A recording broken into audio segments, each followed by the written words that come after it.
You know when people ask us, like, what would you change about our universe if you had free reign to do whatever you wanted? I'd go back to 2020 and make DC's 5G plan real. I'd push it to the moon. Do you know who also has time traveled? Superman and the Authority. Trapped in the past. Unfrozen in the future.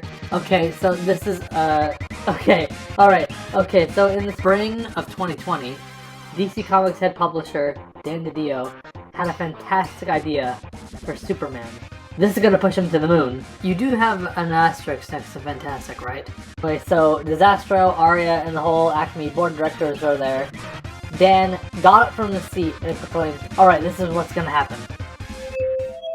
So, after Death Metal ends and, like, the universe is reset back to normal, Superman is then cryogenically frozen because he's losing his powers. So when the 5th generation of heroes starts, he's eventually thawed out. But there's huge gaps in his memory, he's forgetting who he is, he's losing his powers, the world's moved on without him, he becomes like an evil authoritarian, he dons a Kryptonian Nazi-inspired getup with the S logo as a Nazi armband, and like metaphors for swastikas. He walks around by goose-stepping, and then like Dan would get up from the seat and start goose-stepping in front of Disaster saying, this is what it's gonna look like, okay? So anyway, to make sure it's on the level, we'll get Grant Morrison, who in interviews afterward has openly stated he hated the idea of turning Clark heel, and is also famously non-binary.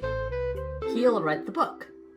So that way everything's okay. And so Dan sat back in his chair, just elated, and he was cocksure that this is how we'll push Superman to the top. This is gonna be the new DC status quo. And then Rachel was like, yes. I was with you, pushing Superman to the top. So everyone in the room is just stunned in silence. And they slowly all look up to Disastro. Disastro gets up, gets his coat, he leaves the room, and that's it for the day. So this is like 9 in the morning, right? Yeah, so obviously 5G bombed, and everyone at DC said, yeah, from that day forward, Dan DiDio, like, his days in the company were numbered. Like, that was the spring, and he was like, pack your bags by November. But Dan was like, this was my best idea. It sounds great. And sure, you approved of Heroes in Crisis. And there we go. Yeah. So yeah, Disaster was not, like, clearly Dad also, like, no, he was head of editorial. Oh, sorry, during Heroes in Crisis. That was, like, making a point. Oh, he's the same guy. Yeah, he's got history. Well, then again, fair enough. I mean, give him 2 strikes. I mean, when was the whole Death to Superman story? Was that, like, 2026? So it wasn't like Dad wasn't still greenlighting shit ideas after that point.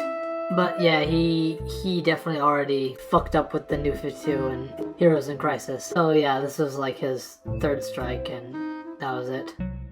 Yeah, and that's it. We could have had Frozen in the past, Thawed in the future, Superman, and the Authority. And that's the story of like 5G and the Superman rework. Like, what could have been? What could have been? Alright, I'll stop.